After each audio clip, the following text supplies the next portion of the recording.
Hi guys, কেমন আছেন সবাই? আশা করি সবাই ভালো আছেন, সুস্থ আছেন, সেই কামনা করছি আমি আজকে আপনাদের দেখাবো একটা সালোয়ার কাটানো। যাই হোক, এটা রেখে দিচ্ছে হচ্ছে জামার পিসটা কেমন হয়েছে সবাই অবশ্যই জানাবেন। এটা হচ্ছে ওড়না, এটা হচ্ছে ওড়না, দেখতে বেশ সুন্দর, সব দিক দিয়েই পারফেক্ট হয়েছে। আমি এখন আপনাদের এই প্যান্টটা কেটে দেখাবো। সালোয়ার বলতে হচ্ছে আমরা প্যান্ট বোঝাই, যেটাকে এক এক অঞ্চলে এক এক নাম বলে, যার যা ইচ্ছা সেটাই বলে থাকে। যাই হোক, তো আমি কী মাপে বানাবো সেই মাপটা নেওয়ার জন্য আমার সামনে যে লোকটা আছে তাকে বলছি যে একটু মাপটা দিয়ে দেন, আপনার যতটুকুন ইচ্ছা অনুযায়ী সেই অনুযায়ী আমি বানাবো আর কি। যাই হোক, তো আমি এখানে মাপ নিয়ে নিয়েছি 36 ইঞ্চি অনুযায়ী হাইট, মানে কোমর থেকে। তো সেই অনুযায়ী আমি এখানে যে সালোয়ারটা তৈরি করব হচ্ছে আপনার পড়তে সবসময় বাসায় বসে পড়বে, তো সবসময় যাতে সুবিধা হয়। তো আমি একটা জোড়া দিব মাজার কাছে, যেখানে আপনার মানে কোনো হবে না, পড়তে করতে কোনো কষ্ট হবে না। দেখুন ঝটপট, মানে আমি যেভাবে আপনাদের দেখাবো যদি শুধু সেভাবে একটু মনোযোগ দিয়ে দেখেন আর কাজটা করেন, তাহলে হয়তো আপনারা সহজেই পেরে যাবেন। আপনাদের আর কোনো প্রবলেমই থাকবে না। আমার এই সিট কাটাতেও যেমন প্রবলেম থাকবে না, তেমনি আপনাদের বানাতেও কোনো প্রবলেম থাকবে না। এই যে আমি এখানে দাগ দিয়ে নিয়েছি শুধু আপনাদের সুবিধার্থে, আমার কিন্তু কোনো মানে দাগ না দিলেও চলবে, হ্যাঁ, এমনটা একটা বিষয়, আমি এমনিই পারি। যাই হোক, তো আপনাদের সুবিধার্থে আমি সুন্দর করে দেখানোর চেষ্টা করতেছি। যদি এখানে বুঝতে অসুবিধা হয় অবশ্যই আমাকে কমেন্টসে জানাবেন।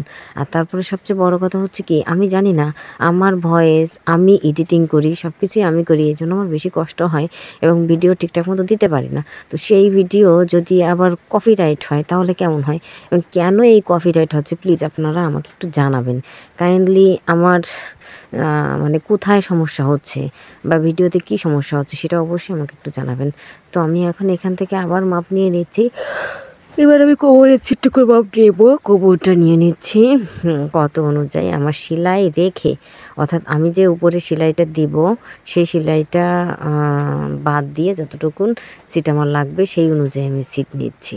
সবসময় আপনারা খেয়াল রাখবেন যে আপনারা সেলাইতে যতটুকুন দেবেন সেতটুকুন বাদ দিয়ে আপনার ভিতরে যে মাপটা থাকবে, অর্থাৎ আপনার পরিপূর্ণ সেলাই হয়ে যাওয়ার পরে আপনার যে মাপের ঝুলটা থাকবে সেটাই যেন থাকে, সেটা সবসময় মাথায় রাখতে হবে, কমফোর্টেবল ফিল করে। যাই হোক, আর এমনভাবে প্যান্ট বা জামা বা যাই বলেন না কেন বানাবেন যাতে আপনি নিজেও পরে মজা পান আর সবাই পরে মজা পায়। যদি এমনটা হয় যে অন্যরা পরে মজা পাচ্ছে, তাহলে দেখবেন কি আপনার বানাতে অনেক সুবিধা হবে, ইভেন আপনার জিনিসটার কদর থাকবে বেশি। সবাই বলবে কি সে তো সুন্দর করেই বানাইছে, তাতে সমস্যা তো আর নাই। তো আমি এবার সাইডে একটু ছিট জোড়াবো, যদি জোড়াটা দিই তাহলে দেখা যাচ্ছে আমার ঘের বেশি হবে, অর্থাৎ কুচিটা বেশি হবে। আর যদি যাদের স্বাস্থ্য হেলদি, একটু স্বাস্থ্য ফিগার ভালো বিশেষ করে, তাদের জন্য এই সালোয়ারগুলোই শ্রেয়, এইগুলোই তারা পরে কমফোর্টেবল ফিল করবে এবং ভালো লাগবে।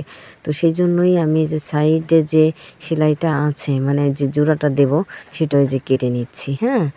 আর এখানে আমি নিচ্ছি হচ্ছে থাইতে 16 নিচ্ছি। অনেকে আছে কম নেয় বেশি নেয়, কিন্তু কখনো দেখা যাচ্ছে কি বাচ্চা হোক বা বড় হোক, যদি বাচ্চাদের ক্ষেত্রে হয় তাহলে একটু আলাদা বিষয়, তারপরও থাই সবসময় একটু বেশি নেবেন, এটা মাথায় রাখবেন। আর আমি পরিশেষে আপনাদের হালকা একটু সেলাই করেও দেখাবো, যে মাজার কাছে যে কুচি সেলাইটা আর কি, ওটা আমি আপনাদের একটু দেখাবো। এটা হচ্ছে আপনার কি বলবো, দড়ি বা প্যান্টের দড়ি বা নাতা, যাই হোক না কেন, হতেই পারে, সেটা এক জায়গায় এক এক রকম ভাষা আর কি। তো আপনারা সবাই আমার মানে যদি আমার ভিডিওতে একটু উপকৃত হন তাহলে অবশ্যই আমাকে একটু লাইক কমেন্ট দিয়ে পাশে থাকবেন এবং সাবস্ক্রাইব করবেন প্লিজ, আপনারা একটু পাশে থাকবেন। এই যে আমি চলে আসছি মেশিনে, এবার যে উপরের যে ছিটটুকুন আমি সুন্দর করে সেলাই করে নিয়েছি, আমার সেলাই হয়ে গেছে। এখন শুধু আপনাদের আমি কুচি সেলাইটা দেখাবো। দেখেন আপনারা কুচি সেলাইটা কেমন হলো অবশ্যই জানাবেন। আর যদি কোথাও বুঝতে অসুবিধা হয় প্লিজ একবার আমাকে একটু কনফার্ম করবেন যে দিদি এখানে সমস্যা হচ্ছে, আমি সেখানে প্রয়োজন বোধে ভালো করে বুঝিয়ে দেবো। আর আমার পেজে আর আপনার ওই যে ইউটিউবে দুটো জায়গাতেই আমার নাম্বার আছে, আপনারা চাইলে আমার সাথে যোগাযোগ করতে পারেন। আমি একদম বিনামূল্যে আপনাদের কাজ শেখাই দিতে পারবো, এটুকুন গ্যারান্টি দিতে পারি, মানে কোনো পারিশ্রমিক ছাড়াই, ফোনে হোক বা যেভাবেই হোক বা ভিডিও কলে হোক, আমি আপনাদের সবভাবেই বোঝানোর চেষ্টা করব যদি আপনারা আমার পাশে থাকেন চাইলে। ওকে, টাটা।